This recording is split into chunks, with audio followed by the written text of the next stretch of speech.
What's up, guys? I had it turned around backward. Oh, I feel like making a hippie video. It's been a minute. Anybody want to see a hippie video?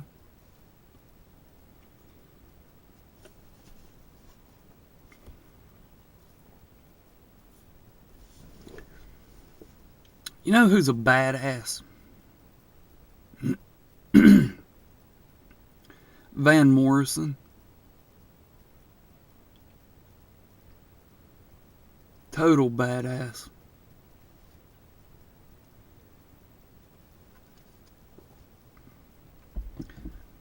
If all you know him for is Brown Eyed Girl, you're missing out. Dude, he's...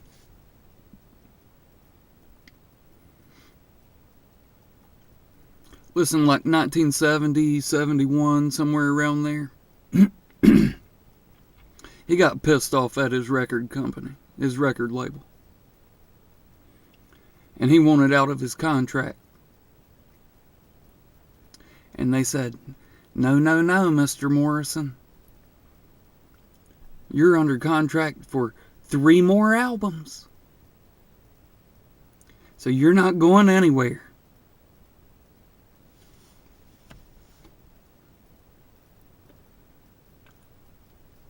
He said, hey, can you set me up with a recording studio for a week?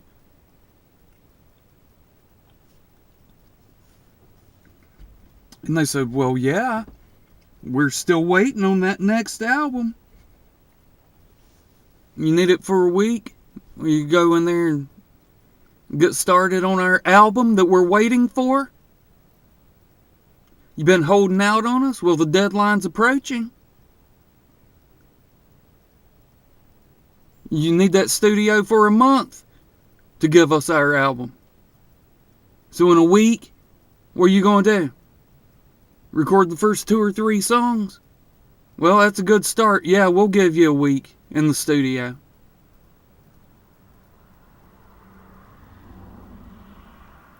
A week later, he walks into their office and drops 3 albums on the desk and says, deuces.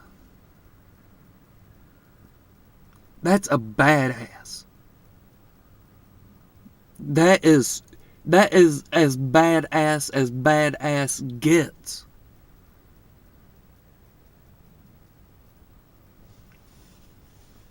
Ain't nobody else gonna do that. Nobody.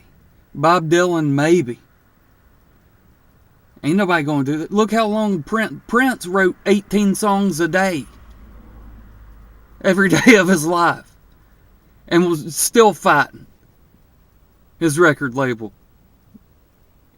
Why didn't he just do a Van Morrison? Go in there and just drop 3 albums on the desk after 1 week in the studio. 38 songs in 1 week.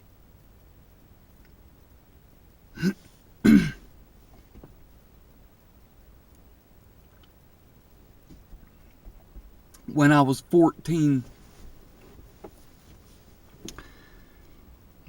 my dad, my stepmom, my sister and I, and my 2 stepbrothers went on vacation. And we went to the same place 2 years in a row. My stepmom and stepbrothers had been going there for years. It's this lake down near the beach. And I know what you're thinking. Well, if you're that close to the beach, why don't you just go to the beach? Why are you going to a lake?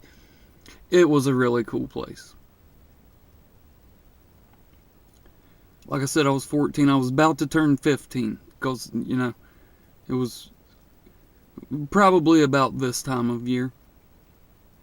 And, of course, my birthday's in August. So, I was about to turn 15.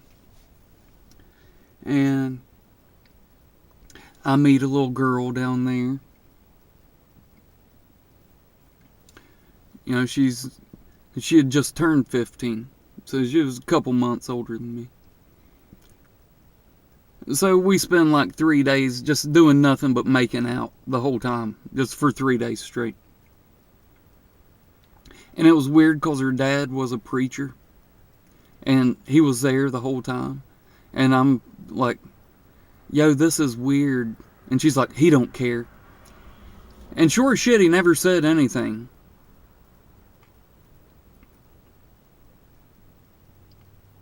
There was a little, like penile rubbage outside of the clothes. Right. I was 14. 14 back then, it wasn't like 14 is now. 14 now is 20. Shit's crazy, and it scares me to death having 2 daughters.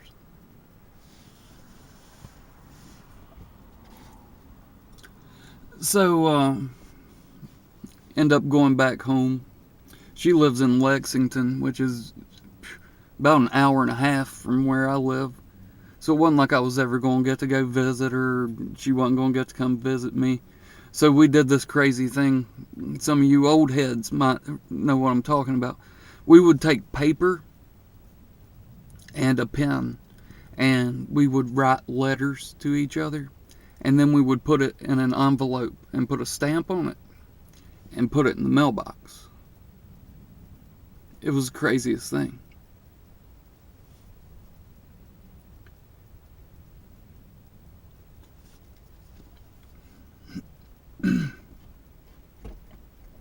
That blows up through correspondence. She's like, we're just so far apart, and I'm never going to get to see you until next summer. And I'm like, you make a good point. So next summer comes and we go back. I'm 15 now, about to turn 16. And it's just weird between us. She brought a friend with her. She brought the chubby friend. Chubby friend, always better personality than skinny friend. But skinny friend was, who I'd been making out with the whole summer before. So, of course, chubby friend just falls in love with me. I don't know. I can't explain it. Girls are into me. I guess it's my winning personality. Has to be. It's not these male model good looks. But especially the chubby ones. The chubby ones love me for some reason. I don't. So she decides that she wants my address so that she and I can write back and forth. Just friends. Because nothing happened between us. And she sends me a letter and she says, I'm just sitting here listening to Moon Dance. And then when I write her back, I'm like, what's Moon Dance? I don't know what that is. And when she writes me back, you got to remember, this is taking like a week and a half, because snail mail. She says, that's Van Morrison. And that's when I really got big into the Counting Crows. Because August and everything after had just come out, and it seriously may be my favorite album of all time. I don't even think it's their best album, but I'm telling you, I've bought that CD. Well, first I bought the tape, and between the tape and the CDs I've bought it 8 times. It's just, like I said, it's my favorite band, and that's probably my favorite album. And people kept saying, Adam Duritz, lead singer from Counting Crows, Adam Duritz must think he's Van Morrison or something. And they said that just because the beginning of Mr. Jones. Hey la la la la la la. And Brown Eyed Girl by Van Morrison, of course, he does the same thing. And that's the only reason they made that comparison. That, and because Counting Crows got asked to play at a Rock and Roll Hall of Fame induction, not the actual ceremony, but a little side party, and they played Caravan, which is a Van Morrison song. So I'm like, all this Van Morrison stuff coming up, I better check this out. And that's when I bought my first Van Morrison album.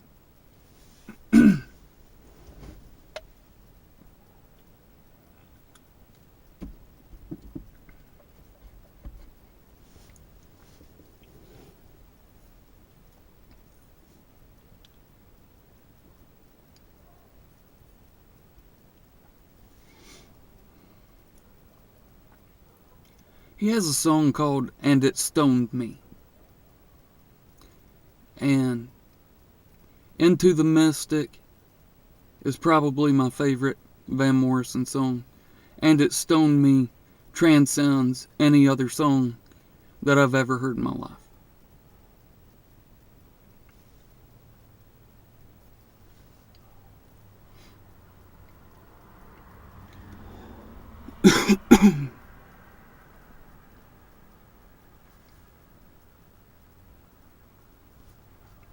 My grandfather basically raised me from the time I was 11 or 12 on up. Didn't have much contact with my dad. Still don't. The last time I saw him was at my wedding, because I did invite him, and he came. And that was 10 years ago.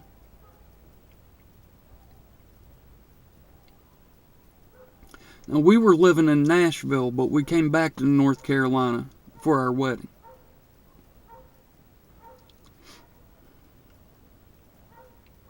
We got married on May 31st, 10 years ago.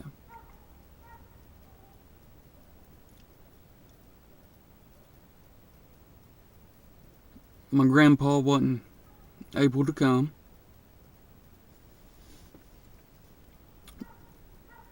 But the next day, I went to his house, and he gave me a check for $500.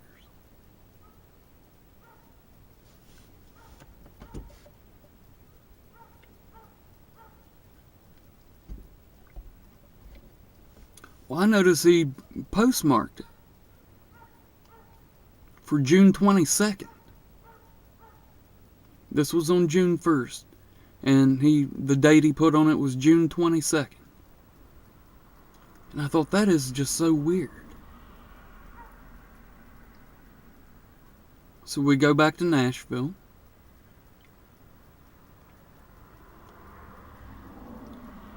On June 23rd, I get a text from my sister that says Papaw died.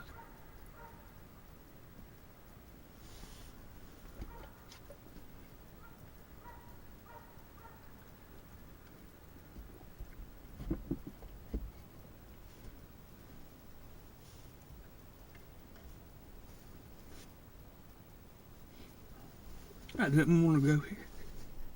Sorry. I'm trying to lighten the mood.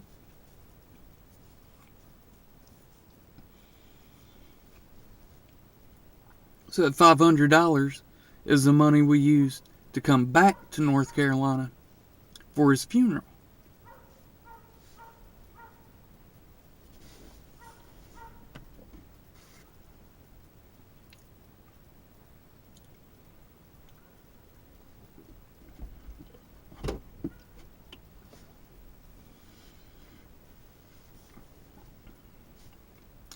So on the way to the funeral, I'm in the back seat. My wife's over here in the back seat. My mom's riding shotgun, and my mom's boyfriend of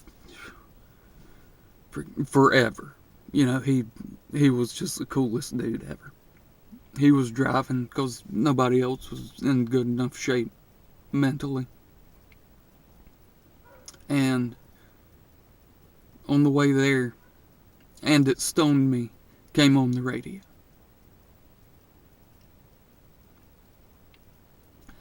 And if you'll go listen to it, you'll know why.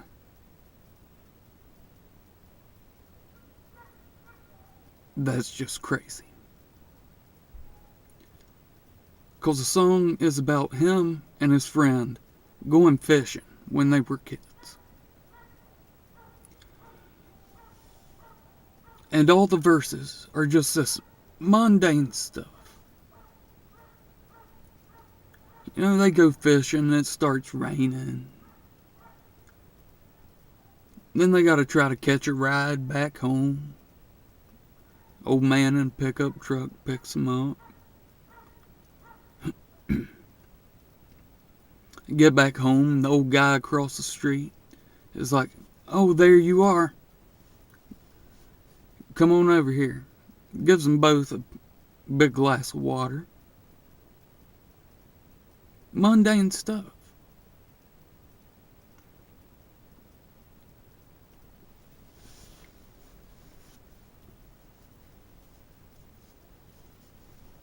And the chorus is, "It stoned me to my soul. Stoned me just like going home."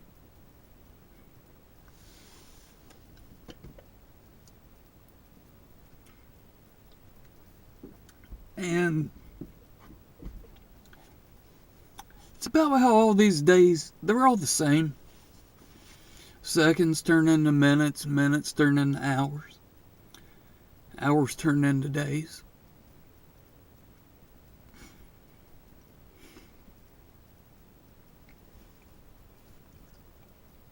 But there's some days that you just remember better than other ones.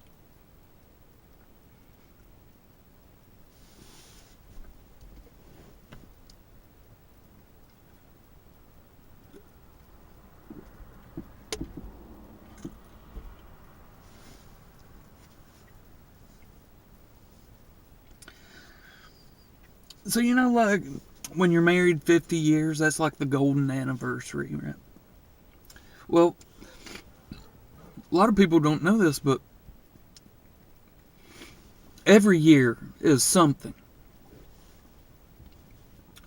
Your first anniversary is paper. You know, and a lot of people will be like buying plane tickets or tickets for a cruise, or if you're poor like us, you know, you can buy tickets to a concert or something. Now, the second year is wood.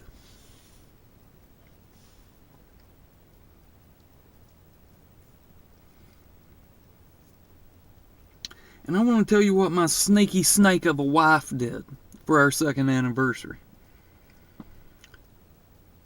She goes online and finds a company that will take a block of wood, and whatever picture you email them, they will laser etch it and to print it, whatever they do, onto this block of wood. So Sneaky Snake goes behind my back and asks my mom if she has a picture.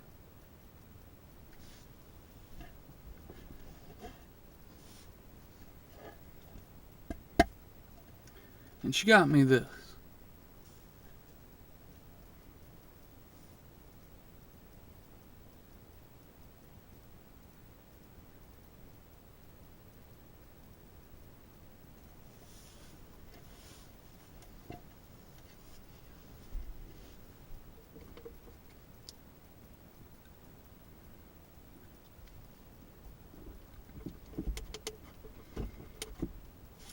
That's why when Still 58 bought me that 8 camel toes jersey, I said, this is probably the nicest present anybody has ever bought me that's not in my family.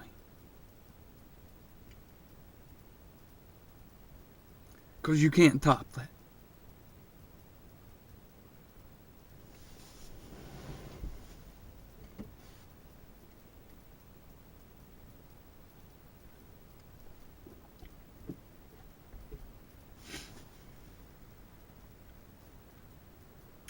I told myself, I think I can get through this without crying.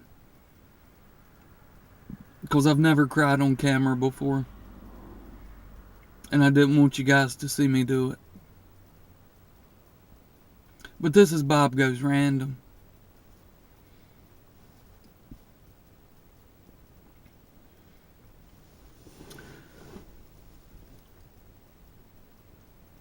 Do yourself a favor and go listen to And It Stoned Me, because it's a song that you probably are not familiar with. And you guys know that I'm a skeptic. See, all my intelligence I got from him. He was an atheist, but wasn't allowed to just come out and say it, because you couldn't say it back then. And he was a total skeptic about everything. Smartest man I've ever known. My grandfather. He was the head fixer at a textile mill here in Wilkes County. We had two. We had Buster Brown, they sewed socks, and then we had Golden Needles, and they made gloves. And he was the head fixer. He's the one that was in charge of fixing the sewing machines when they broke. Well, all the people that worked there for forever, as long as they'd been doing it, had to use a pair of scissors to cut the string after they got done sewing.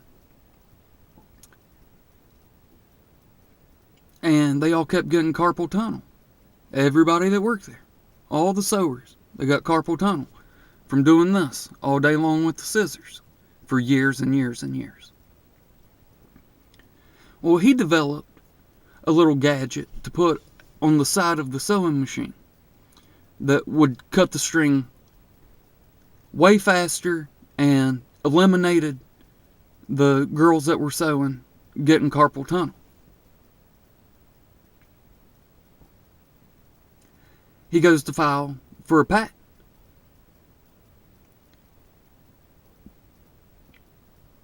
The people say at the company, Golden Needles, they said, "Oh, this is really neat. When did you come up with this?" And he said, "I've been working on it for the last 20 years. They said, "You've been working here for 20 years. And he said, "Yeah." They said, "Well, when were you working on it?" He said, "While I was sitting around here, nobody's machine's broken, there's really nothing for me to do." They said, "Oh, so you developed this technology on our time, huh?" "Well, it's ours." They gave him a framed thank you letter and a check for $1,000. And took his creation, took his invention, and they got the patent for it.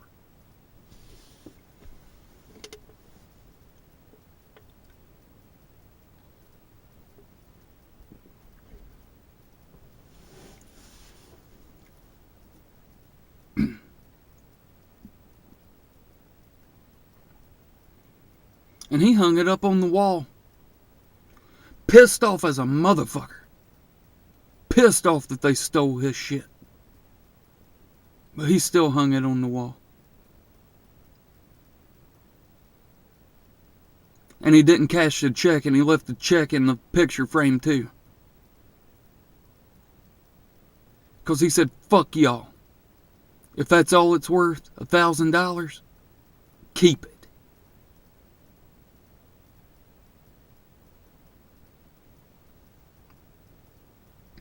Smartest man I've ever known. Didn't give a fuck.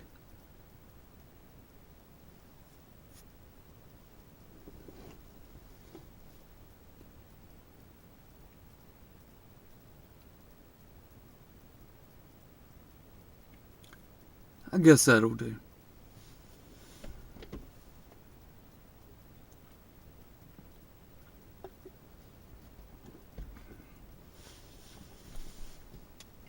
You guys have a good one.